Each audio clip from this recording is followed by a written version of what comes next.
కొన్నానండి, wastage అని product అవి. ఎందుకంటే ఏ ఇంటికి వెళ్ళినా డబ్బులు లేని ఇల్లు కనిపిస్తున్నాయి కానీ జబ్బులు లేని ఇల్లు కనిపించట్లేదు కదండి. అవునా కదండి? పూర్వం ఎక్కడైనా హాస్పిటల్స్ కానీ రోగాలు కానీ లేదా డాక్టర్స్ కానీ ఉన్నారండి. ఇప్పుడు ఎక్కడ చూసినా హాస్పిటల్ పెరుగుతున్నాయంటే రోగులు పెరుగుతున్నట్టే కదండి. అవునా కదా? తినే తిండి కలుషితం, పీల్చే గాలి కలుషితం, తాగే నీరు కలుషితం అనమాట. నేను ఈ ప్రొడక్ట్ లో గ్రౌండ్ డైరెక్టర్ గా ఉన్నానండి. నా వయసు వచ్చి 56 సంవత్సరాలండి. మా అమ్మగారి ఇంట్లో ఉన్న ఆస్తులు అత్తగారి ఇంట్లోనూ ఉన్నాయి. ఈ 2 ఆస్తులు కూడా నేను తీసుకోలేదు. నేను మా వారు కూడా ఆయన అమ్మగారి నుంచి ఆయన తెచ్చుకోలేదు, మా అమ్మగారి నుంచి నేను తెచ్చుకోలేదు. ఆ ఆస్తులు ఏంటంటే అమ్మగారి ఇంట్లో షుగర్, ఆయాసం అండి. అత్తగారి ఆస్తులు తీసుకోవడం వల్ల మనకు ఉపయోగం ఉందండి. కానీ మేము వెస్టేజ్ అనే ఒక ఆస్తి తీసుకున్నాము. నేను మా వారు కూడా, మా వారు సబ్ ఇన్స్పెక్టర్ గా చేసి రిటైర్ అయ్యారు. మా ఒక్కతే పాప, మా పాప అల్లుడు, 2 మనవరాలు మాకు. మా పెద్ద మనవరాలు ఇప్పుడు 2nd ఇయర్ చదువుతోంది, చిన్న మనవరాలు 10th క్లాస్ చదువుతోంది.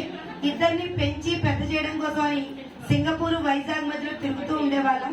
ఇప్పుడు పిల్లలు పెద్దవాళ్ళు అయిపోయారు. మా వల్ల 10 మందికి ఉపయోగం ఉండాలి, ఏదో ఒక ప్లాట్ఫామ్ ఎంచుకోవాలి. మేము తినేసి ఇంట్లో ఏసీ వేసుకుని పడుకునే వయసు అండి. కానీ అలా తినేసి పడుకుంటే ఏమవుతాయండి? రకరకాల జబ్బులన్నీ వస్తూ ఉంటాయి. ఈ రోజు మీ అందరితోటి కలిసే అవకాశం నాకు దక్కిందంటే నేను చాలా సంతోషంగా ఫీల్ అవుతున్నానండి. నేను కూడా ఇందాక చెప్పారు ఒక మేడము బ్రాహ్మిన్స్ అని, మేము కూడా బ్రాహ్మిన్స్ అనండి.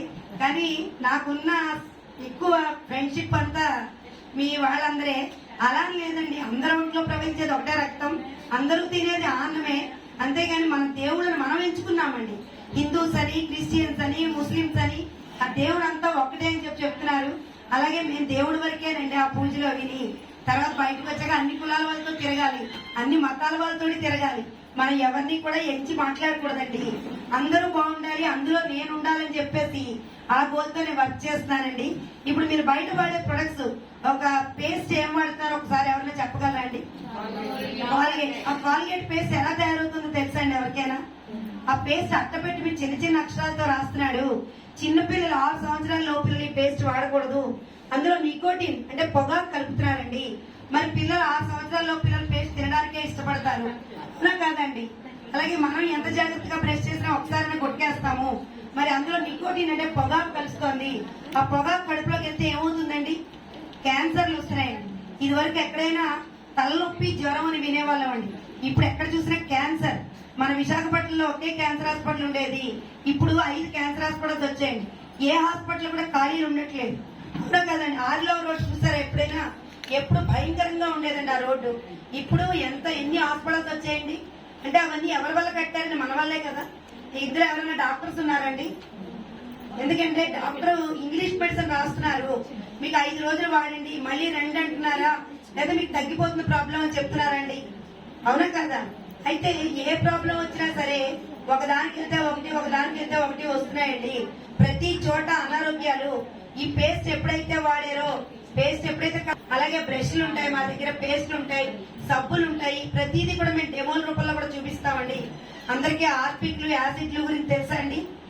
హార్పిక్, యాసిడ్ అందరూ వాడుతూ ఉంటారా? వాటి వల్ల కూడా అనారోగ్యాలు వస్తున్నాయి. అవి కూడా మీరు మాకు కొంచెం టైం ఇస్తే మేము డెమోల రూపంలో కూడా చేసి చూపిస్తామండి.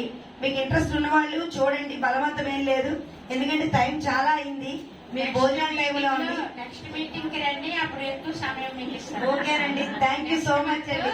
అందరూ ఆరోగ్యం ఇద్దామని చెప్పి గోల్తో వచ్చాను నేను. అందరూ బాగుండాలి, అందులో నేను ఉండాలండి. థ్యాంక్ యూ సో మచ్ అండి. Wish you well.